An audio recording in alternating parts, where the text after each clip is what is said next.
should be live. We should be live. Let me just edit some things and then we're going to go through the agenda of what we're going to talk about today. And we will react to some things in real time.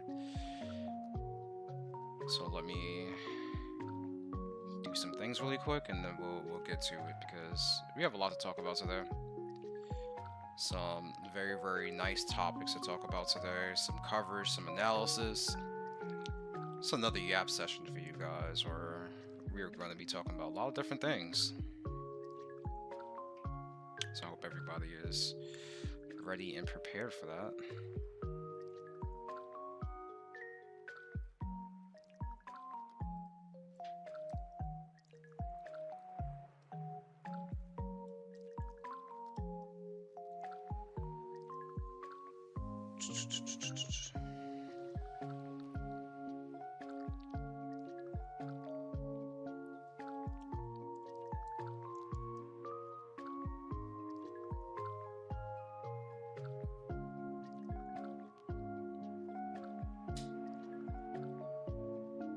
Oh, there we go. Got my thumbnail updated on YouTube.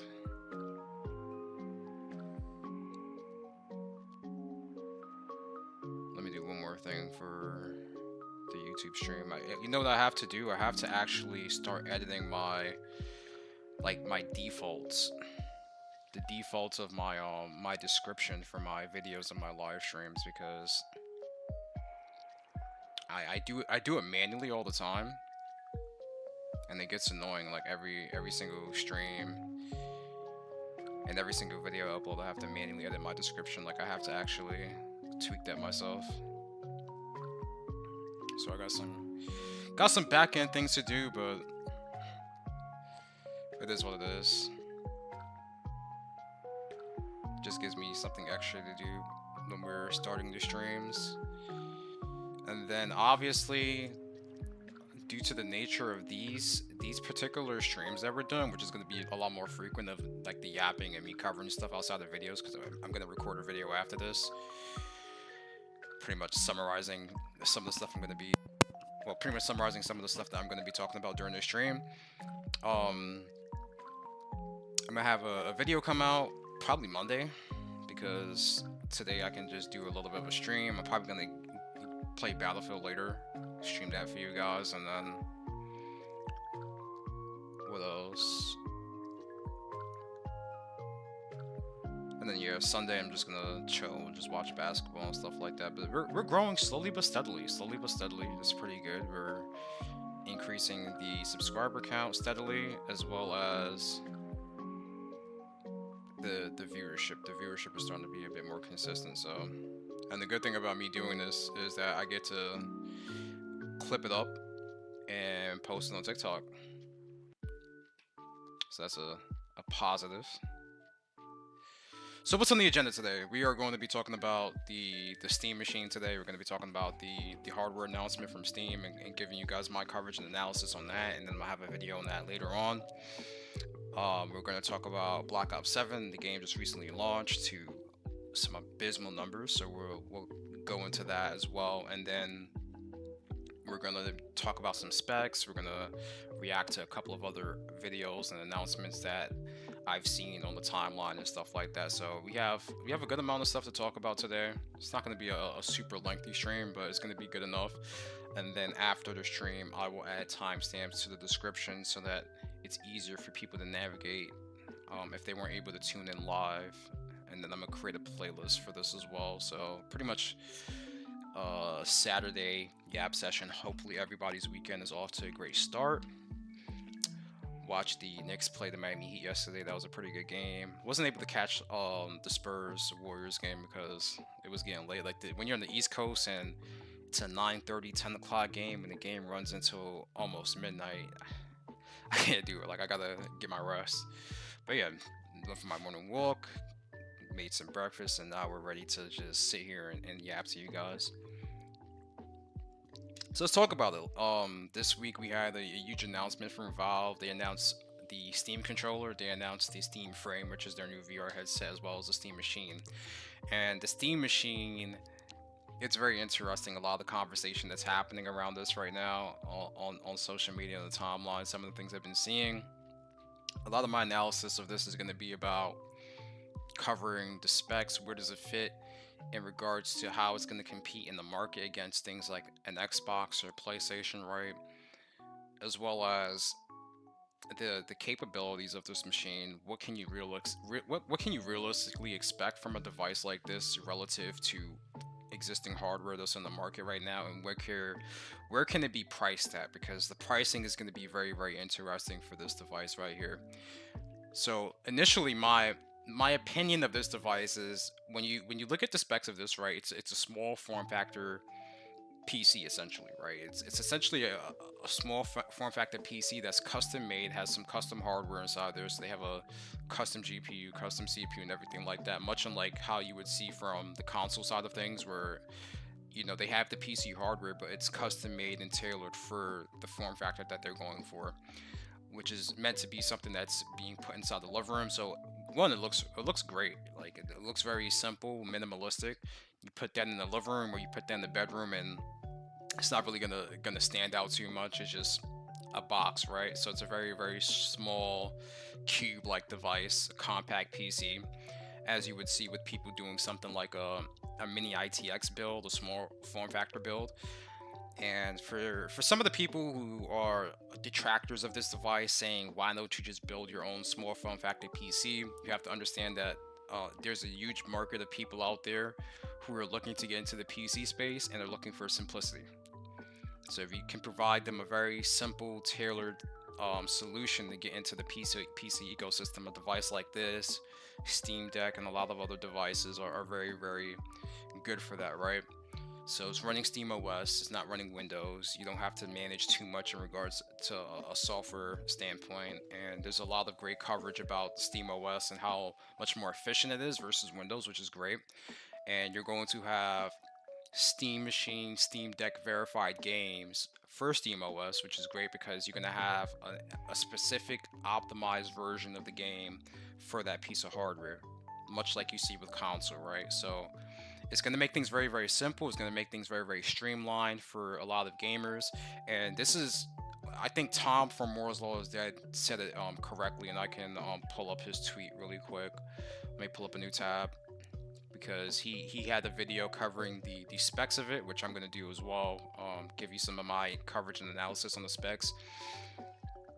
But he made a great point, and I pretty much echo the same sentiment when I seen the specs of what the Steam machine is and what they're targeting, and the kind of market that they're targeting as well. So he said it right here.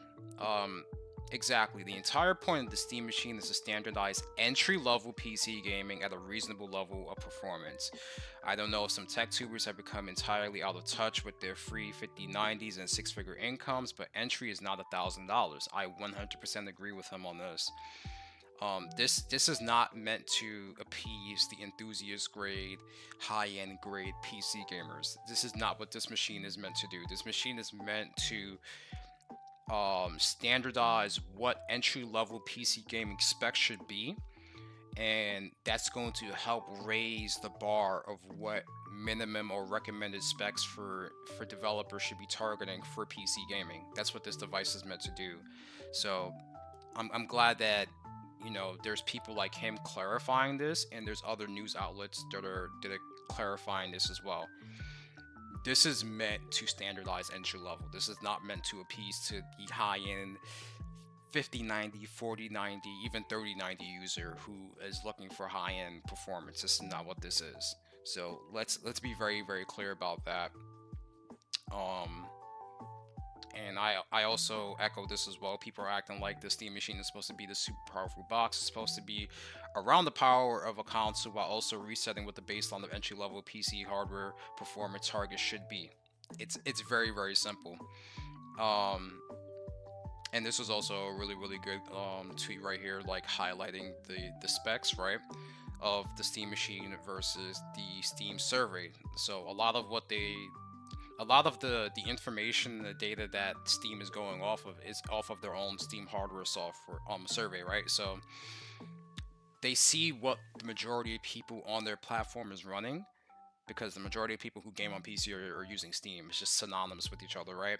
So they understand what, you know, the gamers need to be able to run a lot of the titles that they're playing. So they have all the data that they need. So let's get into it right here. The performance, it is a semi-custom AMD solution featuring a Zen 4 CPU with peak frequencies of 4.8 gigahertz boost, and it runs an RDNA 3 chip at 2.5 gigahertz sustained clock at 10 watts, which is really good. It's very power efficient. The system is designed to support 4K gaming at 60 FPS with ray tracing enabled using FSR upscaling. So I think the FSR 4 is dropping next year, which should help things out a lot as well. I'm not really the biggest fan of FSR because it doesn't look as good as solutions like Intel's upscaling technique as well as NVIDIA's DLSS, but it's still something that's there. According to Valve's design mandate, the Steam machine needed to have enough performance to play every game on Steam at 4K 60 Hz when using upscaling. So when people get their hands on this, obviously they're going to be able to test this and see how games are going to be able to run on this device, right? So depending on the settings that you're running your game on, as well as the upscaling technique that you're going to be able to use on it, is going to dictate the kind of performance that you're going to get on this device. So will it hit 4K 60 with upscaling? I think on most games it will, but not every game. That's just my personal opinion. I think most games will be able to run 4K 60, but we also have to look forward into what newer titles are going to be able to perform. So we just have to wait for this to get into the hands of people so that we can get more testing and have a lot more benchmarking being done on this piece of hardware. But so far so good, right? While determining the performance target, Valve used the Steam hardware survey as a key benchmark to understand where users' home devices are currently standing. According to Valve, the Steam machine will provide equal or better performance than 70% of users currently on Steam. So if you guys understand anything about the Steam hardware survey, for the longest time, this is a couple years ago, the majority of people were using GTX 1060s that eventually moved to the RTX 3060 being the most popular GPU being used. 6-core processors were the most powerful, the most popular processors as well. So when we're talking about the entire market of PC gaming, a lot of people are around RTX 3060 levels of performance and a Ryzen 5 3600 levels of CPU performance. So that's essentially the baseline. Zen 2, Ampere, like low-end Ampere, low-end RDNA 2. So you're providing a piece of hardware that provides you with Zen 4 CPU cores, which are faster than Zen 2, and an RDNA 3 GPU, which the RDNA 3 compute units are faster than RDNA 2 compute units. So you're providing something that's marketably more performant than the majority of people's PCs on the market, which is objectively true.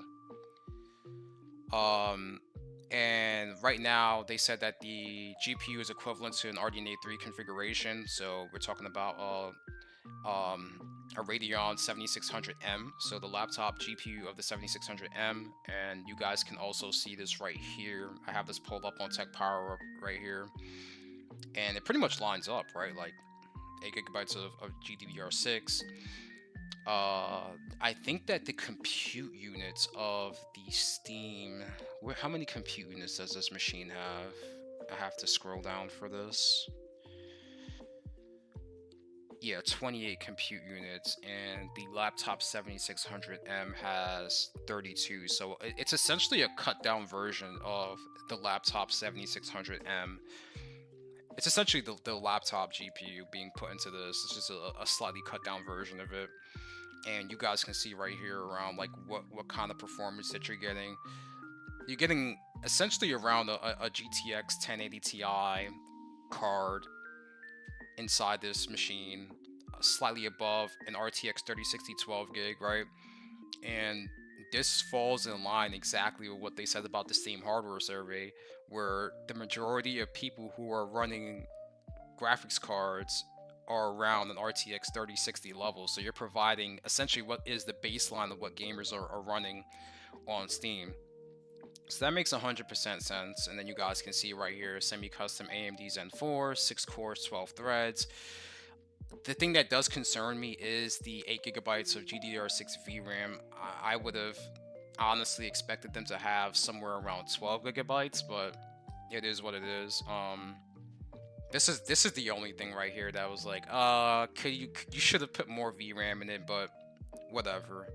It is what it is, especially when you're talking about running all Steam games at 4K 60, like, but that's with upscaling.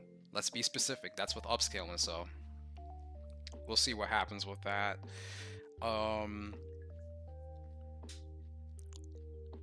And yeah, I don't really have too much more to add on this. I think it's going to be a really good device. I'm expecting this to be priced around 600 bucks, so right around where current gen consoles are at right now, when we're taking into account Xbox Series X prices, the PlayStation 5 pricing right now, which the PlayStation 5 is $550. And when you compare the GPU that's inside the Steam machine versus something like the Xbox Series S, which is currently priced at $450, I believe, almost 500 bucks, the Series S is irrelevant. the Steam machine, this little box right here that Steam is putting out, it's essentially going to have people say, what's the point in me buying an Xbox when I can run all my Xbox games on this, right? I can run all my Xbox games on this, plus you have PlayStation games, and obviously the third-party titles, which are on all platforms. If you can run it on this, the Series S, right? It's 197 millimeter die versus a 200 millimeter die, which is weaker. Has slower VRAM. It's the same capacity VRAM, but it's slower, and it has less compute units. And if you guys remember the initial marketing of this, like, look at this right here, like, the gaming resolution, sub 900p gaming resolution for the Series S. When they first announced this device in 2020, I was on Planet Xbox. Me, Kid Smooth, Chris Righteous, Nick Banks, all of us talked about this device. They marketed the Series S. The Xbox Series S was marketed as this 1440p machine and can never hit 1440p consistently on most of their titles. It's a sub 900p game, right? Like this console was marketed as the 1440p 60 hertz machine, and then for certain titles you're going to be able to hit 120 hertz. The Xbox Series S comes out and it's barely hitting 1080p. Resolutions are sub 900p. Image quality is trash. The Steam machine right here puts this console to it essentially makes the Series S irrelevant, especially with the pricing of where the Series S right now. Steam machine kills that. And then when we look at the Series X GPU, the Series X is marketably more powerful than the Steam machine, right? But it's overpriced. So when we're comparing the Series X versus the Steam machine, which is more capable of doing more stuff on it than the Series X, especially with where the Series X is currently priced, and the Steam machine just completely makes Xbox consoles irrelevant right now. With where Game Pass pricing is right now, the Series S performance pricing and the Series X pricing, Xbox is in the world of trouble. So in regards to performance, it's higher than the Series S and should give you around PS5 levels of performance, while being like, but even like with the Series X, like Series X GPU on paper is more powerful, but it hasn't been executed that way. So you can have the on paper specs, but if you're not actually executing on what the potential of your performance can be, then what does it really matter, right? Like I said, I think that the Steam machine is probably going to be around 600 bucks, 550, 600 bucks, and that is perfectly placed to compete with the PS5 and the Xbox, especially the Xbox. I think the PS5 is still a great console, even though that the base PS5, a lot of titles have very shoddy image quality. Perfect example of this is Final Fantasy 16 and then Final Fantasy 7 Rebirth are two games where it's like, yeah, your image quality isn't that great relative to what's on the market right now and what people are expecting. But It is what it is. I still think the PS5 is such a hot selling product, and they've sold so many units, and the generation is turning around now to where they're starting to get their first party lineup of games together to where PS5 still has the marketing, still has the hype behind it to justify people buying a PS5. So I don't think people are going to choose a PS5 over, well, choose a Steam machine over the PS5. But it all depends on the type of gamer that you are. Like I said, we have to wait for people to get hands on with the Steam machine.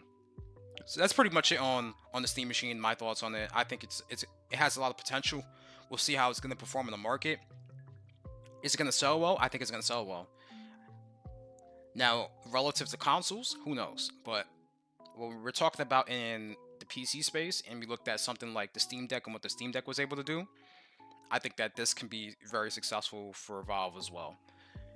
And then we have the Steam Frame, which is their virtual reality headset follow up to the Valve Index, which this can operate as a standalone VR headset, and you can also connect it to your PC wirelessly or physically if you wanted to as well. This is looking like it's going to be my next VR upgrade. I have the Meta Quest 2. I haven't used it in a while. I have to replace the strap because the strap is broken on it, but this is looking like the VR headset upgrade I've been waiting for. I was considering the PSVR 2, but once this got announced, I said, yeah, GG PSVR 2, this is what I want because my VR titles I have on Steam already. So having access to my full library of Steam capable VR games as well as non VR games to play on this is amazing. Um, it looks great, it looks ergonomic, the specs look amazing on this. High quality experience, wireless adapter. I mean, this is going to be the VR headset for the next, I don't know, 4 to 5 years. And I made a video talking about how the current VR market is contracting because there isn't much happening in it. But I think that this is going to help reinvigorate a lot of the hype around the VR market. And I've talked about this before. We just need more support from developers to make quality, solid VR experiences out there. That's what we need. We just need more quality VR experiences. But also, you need the market of virtual reality to be sustainable and to continue to grow. You need the active user base of virtual reality players to be there to justify those experiences. So you're not going to have a lot of the AAA or even AA virtual reality games hit the market until they see that support. And the Quest 2 did that to a certain extent, right? The Quest 2 was able to do that to a certain extent with how successful that was. And the Meta Quest 3 is still like the highest selling VR headset on the market, but it didn't hit the levels of the Quest 2. So overall, I think that this is going to be my next VR headset. I'm very, very excited for this because I think that when something like this hits the market and is very, very accessible, and you look at the ecosystem that Steam is building with the Steam Deck, their controller, the Steam machine, and then the frame, man, they are breaking into all different types of markets. So this is great for Valve. This is great for Steam. Overall, I think that they're doing a great job with competing not only in the PC space and making Windows irrelevant because Windows has been a shit show for the last couple years, but also breaking into that console market with something like the Steam machine. And yes, it is a PC, but this is competing with an Xbox and a PS5, or it's attempting to do that.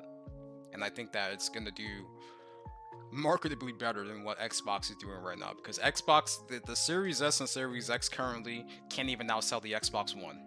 And we know how much of a disaster the Xbox One generation was. So glad we got that out the way. What are we, 24 minutes into the stream? So far, so good. And then we can also watch this video right here. Let's watch this video of their Steam hardware announcement. This is Steam Deck. Steam Deck is our powerful, portable, handheld gaming PC that lets you take your Steam library with you anywhere. We're pretty proud of it. People who own Steam Decks have been playing everywhere, and we couldn't be happier with the response we've heard from all of you. We're excited to talk about the future of Steam Deck, but not today, because this isn't a video about the future of Steam Deck. It's not. This is a video about the future of Steam hardware. Today, we're announcing 3 new members of the Steam hardware lineup. All connect you with powerful PC gaming. All are optimized for gaming with Steam, and all are shipping in early 2026. Let's start with this one.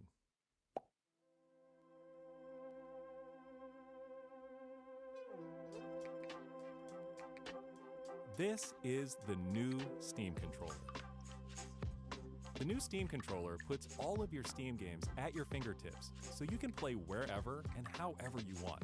Just like with Steam Deck, we want you to be able to play any game with your Steam controller, even games never built with a controller in mind. It has all the great features from Steam Deck, like trackpads, gyro, and back buttons, all in a comfortable form factor. Its next-generation magnetic thumbsticks let you play with improved responsiveness and longevity. We've put capacitive touch sensors on the thumbsticks and now Hopefully on the it doesn't back have of the stick controller drift. too, so you can enable precision gyro aiming with the touch of your thumb or your pinky if you're feeling fancy.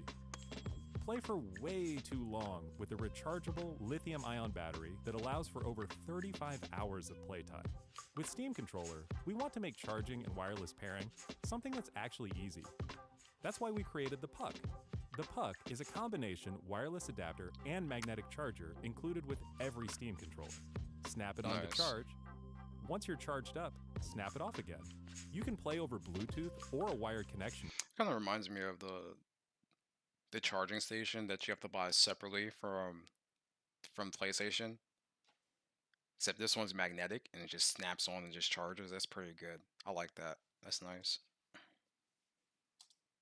Too. The new Steam controller works with any device running Steam or Steam Link, whether it's a PC, Mac, handheld, smartphone, Steam Deck, or the new Steam Machine. Nice. Oh, this is the new Steam Machine.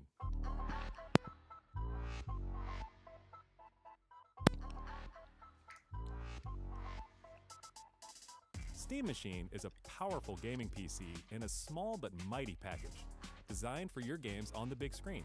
It's quiet too, which is crazy since it's 6 times more powerful than a Steam Deck. Powered by a discrete, semi-custom AMD GPU, enabling 4K gaming at 60 frames per second with FSR. Steam Machine runs SteamOS made for a bigger screen, built for gaming in your living room, your office, or wherever you play, with the rest of your PC accessories. Steam Machine borrows some great features from Steam Deck, like lightning-fast sleep and wake, an SD card slot to easily expand your storage, and brings some new tricks of its own, like a customizable LED strip, which can show different system functionalities, or your own light show. Steam Machine is a PC, so run whatever software you want, and it works with all your favorite desktop and gaming accessories. Steam Machine is designed to work hand in hand with the Steam controller, with the low latency, wireless connectivity of the Steam controller Puck built right in. And it's great for streaming your games to your phone, tablet, laptop, Steam Deck, or Steam Frame. Oh, yep, this is Steam Frame. Nice.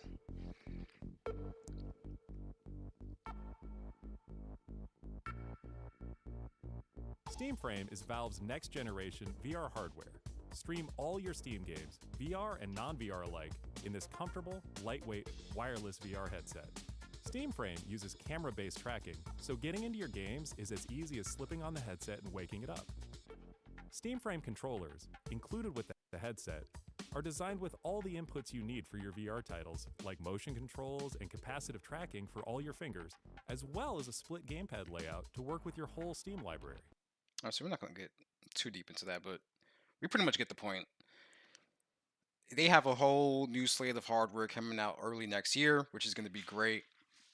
And they're going to be competing on all fronts: virtual reality, the controller space, and potentially the console space with the Steam Machine. So great stuff from them. We need more competition in the market. I think that overall, Xbox, they have a lot to figure out from their hardware standpoint, their console strategy, because this is not good. This is not looking good for them at all. Moving on to the next topic. Hold up, let me see what this. People are just responding to my comment. They're just arguing. Who cares? Next topic: Call of Duty Black Ops 7 has flopped. Dun dun dun. It has flopped. The game has flopped. Let's put my music back on. Black Ops 7 has flopped. I made multiple videos on my YouTube channel talking about what's gonna happen to Call of Duty Black Ops 7 entering this competitive market. I said that Battlefield 6 was gonna be a hit. It was, and it still is a hit. Battlefield 6 did a lot of irreparable damage to the Call of Duty brand, but outside of just Battlefield 6, Arc Raiders threw a wrench into Call of Duty's plans. Because not only do you have to deal with Battlefield 6, but you also have to deal with Arc Raiders, which Arc Raiders, I think for a lot of people was a surprise hit. Now, when I played the beta, I knew, I was like, oh yeah, this is the one right here. This is the one. I played the Battlefield 6 beta, had a blast with that. I played Arc Raiders beta, and Arc Raiders beta had 180k players on Steam. This is not to account for Epic Games Store, and this is not to account for console. Call of Duty Black Ops 7 had their beta. Their beta couldn't even break 100k players on Steam. Keep that in mind. Also, Battlefield 6 had their beta over the summertime in August. Battlefield 6 had over 500k players, which beat the all-time player count record of Call of Duty on Steam. So their open beta did crazy numbers. Both Battlefield 6 and Arc Raiders came out, and the full releases of their games, which are not free games, the full releases of both their games broke their beta records, which the open beta is accessible to anyone. So when I seen this, I said, yeah, this is spelling big trouble for Black Ops 7. I did this video right here saying that Black Ops 7 might be cooked. I did this video right here, and then I also did this video right here, Battlefield 6, 20 million players, Black Ops 7 reveal, and hype cycles. And I talked about how the Black Ops 7 hype cycle was artificial. It wasn't genuine, and they tried to use content creators and these influencers to hype up the game and market the game, and nobody fell for it. And the only people that fell for it are like the Call of Duty apologists, but now the game is getting review bombed. Let's show you guys some numbers, let's show you guys some statistics, and then we can extrapolate this even further, okay? So, first of all, right here, it says that the data never lies. Call of Duty is not bringing in the interest this year compared to its previous offerings that tend to spike and top out Google and YouTube analytics, right?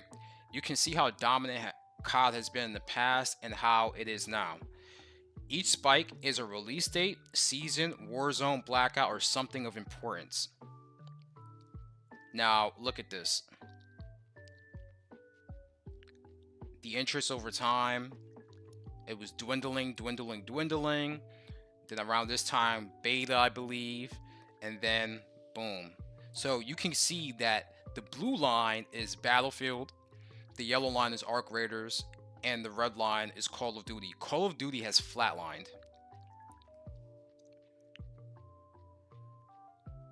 Then you compare this historically. You compare this data historically.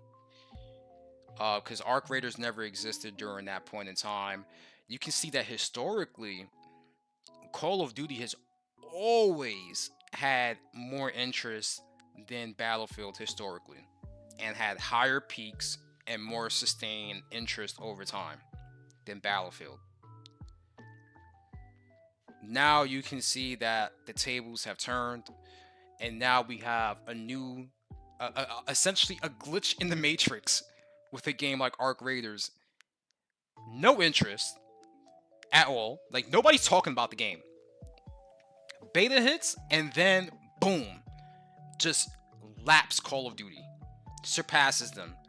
And now Battlefield interest is starting to regulate and come down. So we have that, according to YouTube and Google Analytics, their analytic data, right? Now let's look at the player counts, which I've touched on this point multiple times throughout previous videos and live streams, that this game, it's not going to beat Black Ops 6 in sales player counts. It's not going to beat Modern Warfare 3 2023 in player counts or sales.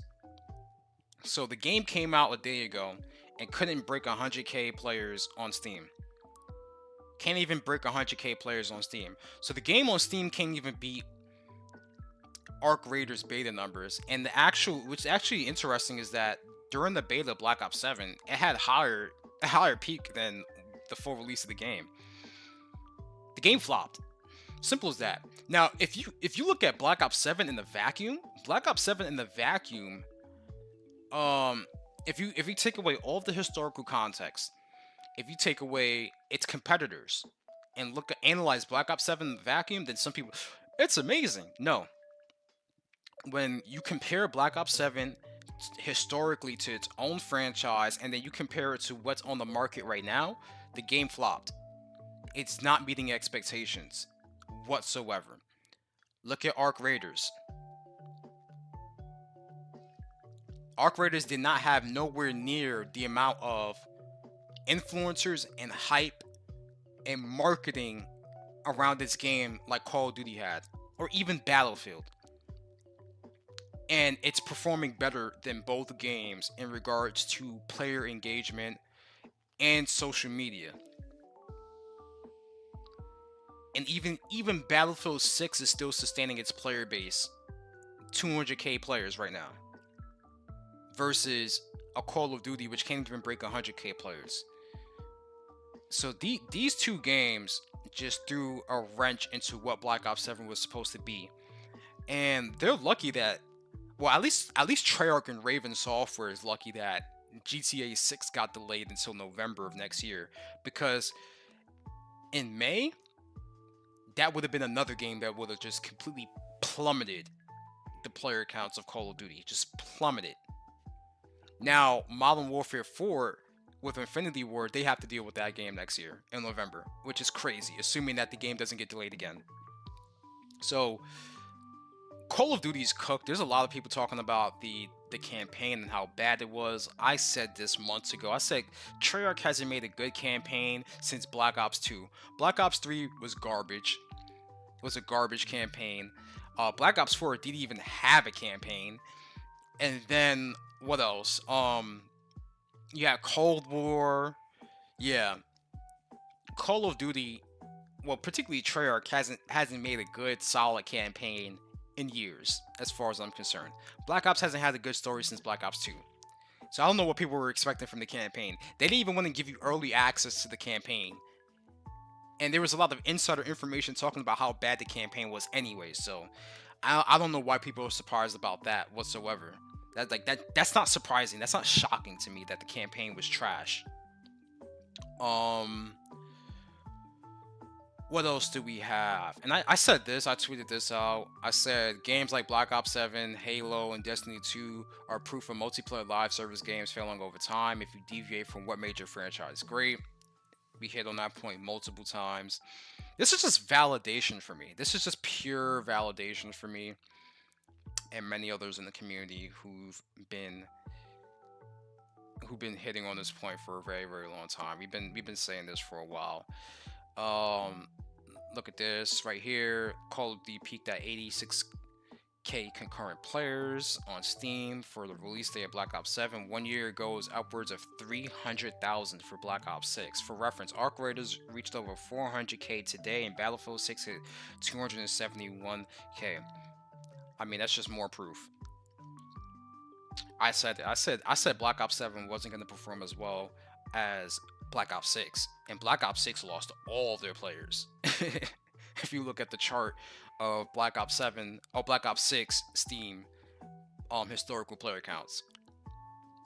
So it is what it is. I've said this. I've hit on this point multiple times. I have the videos. I have the clips. I have the previous live streams of me talking about this. I've said Call of Duty Black Ops 7 was cooked. It is cooked, and it's drastically underperforming versus last year. drastically underperforming. So hey, it's like Jay-Z said, what more can I say? What more can I say? What more can I do?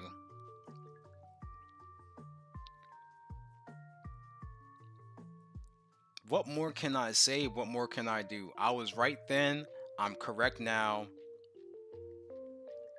Because I've seen this happen many times in the gaming industry, where you have a franchise that hits a peak, they get lazy, they stop listening to the community, they stop innovating, and then it hits a downward spiral. Another game hits the market, and your franchise can do one of two things. It can keep floundering and plunder into irrelevance and get put on the shelf, and now you're trying to catch lightning in the bottle, or you can turn your franchise around, rework it, get the right people in-house in studio that actually care about making the game what it should be, and you can recover.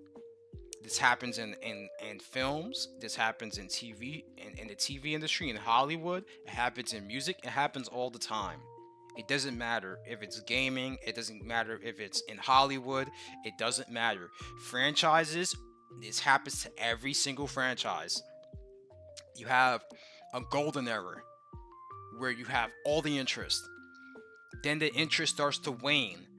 Then you start to have some really bad installments in your franchise, and you can do one of two things.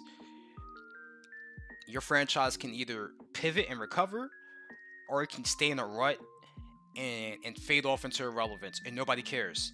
You're not selling movie tickets, you're not selling albums, you're not selling copies of your game, and it's just downward spiral. Downward spiral. So we'll see. We'll see what happens. I said I'm optimistic long term because this puts the proper amount of pressure on a company like Activision to actually compete. And look at this. They can't even break top 10 on Steam. And if you look at the reviews on Xbox and PlayStation, there's a ton of people refunding the game. Ton of people just absolutely refunding the game, and they said, yeah, this ain't it.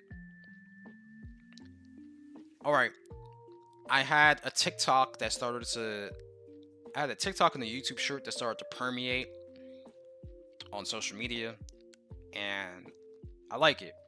So I talked about the A in Thor last week, and I posted a short about it and said, yeah, like the A in Thor looks like a great device. Well, people, we have an update. This is a competitor to the A in Thor. This is the Anbernic RG DS. So I talked about how the A in Thor looks like a great device. I think this is an amazing alternative for people who love retro gaming and they want an alternative to a Nintendo DS and a 3DS. So you have this device right here, dual IPS displays. Now the A in Thor is OLED. Like their top display is OLED, but you also have a stylus that comes with this as well, which is amazing. The A in Thor doesn't come with a stylus, but I said, hey, you just buy your own stylus. Compact design, really good battery life, supports expansion, and a lot of nice features. So for people who love retro gaming, this is also another device for you as well. The Anbernic RG DS looks great. So you have the A in Thor, you have the Anbernic RG DS. Those are two alternatives for you guys to play both Nintendo DS games and 3DS games while emulating them. So I just wanted to highlight this really quick during the stream as well. For people who were looking at something like the A in Thor, you also have this as well. This is an alternative, and it's not even that expensive. Both aren't super expensive, but the A in Thor can go up there in price depending on the specs that you're targeting for it. So yeah, it's good to have competition. Like I said, if you don't like current existing games and newer titles, retro game. That's all you have to do. Go back and play some old games. And oh yeah, I wanted to talk about Horizon for a second.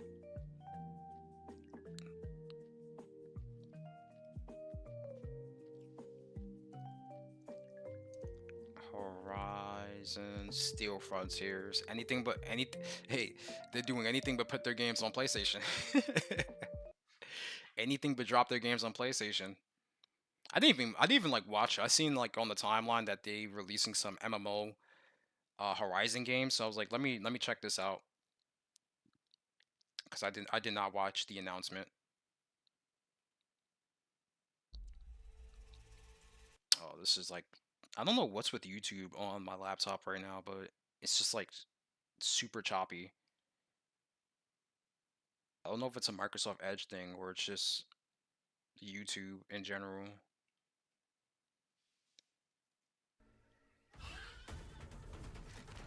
And let me change it to 1080p because it's being like very choppy.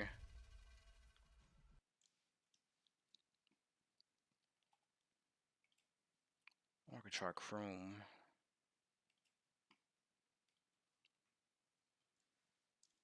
See if the video playback on Chrome is better.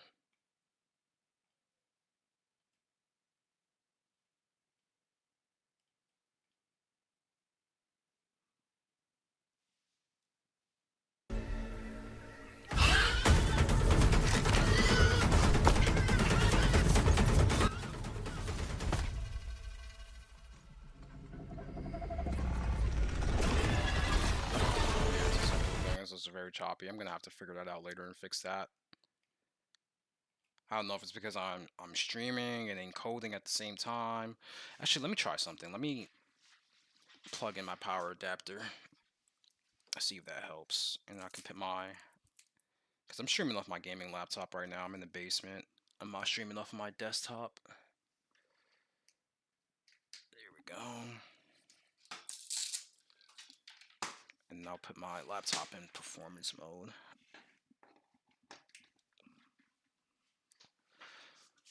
There we go. And then let's open up Armory Crate. Which I'm probably gonna have to update Armory Crate right now anyways. Let's see if I can skip the update though. And then I will add the timestamps to the description. And yeah, this should be, I'll give myself like another 15 to 20 minutes on stream. Then we'll get off and then I'll play some Battlefield 6 later, stream that for you guys. Which, like, the main purpose of me like streaming this is just so I can get clips out of this. Get the clips, edit it, and then post it on my social media platforms.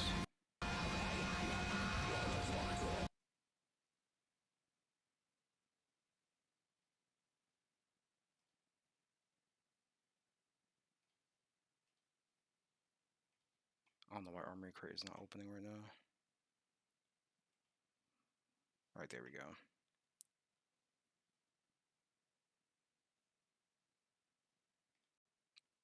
Boom, put that in performance, and then let me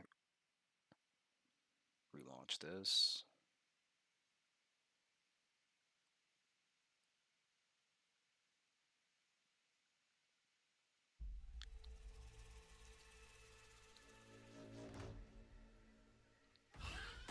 Slightly better, but still choppy.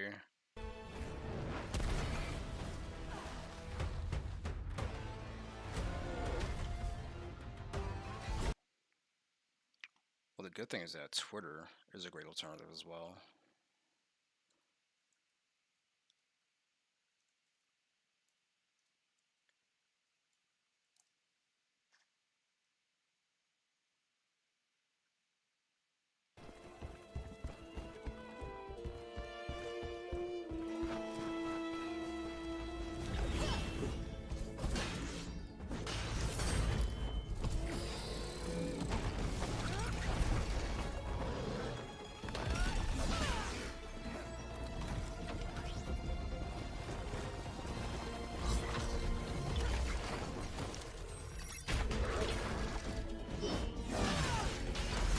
Not gonna lie, whoever's like actually playing the game right now, they're going crazy.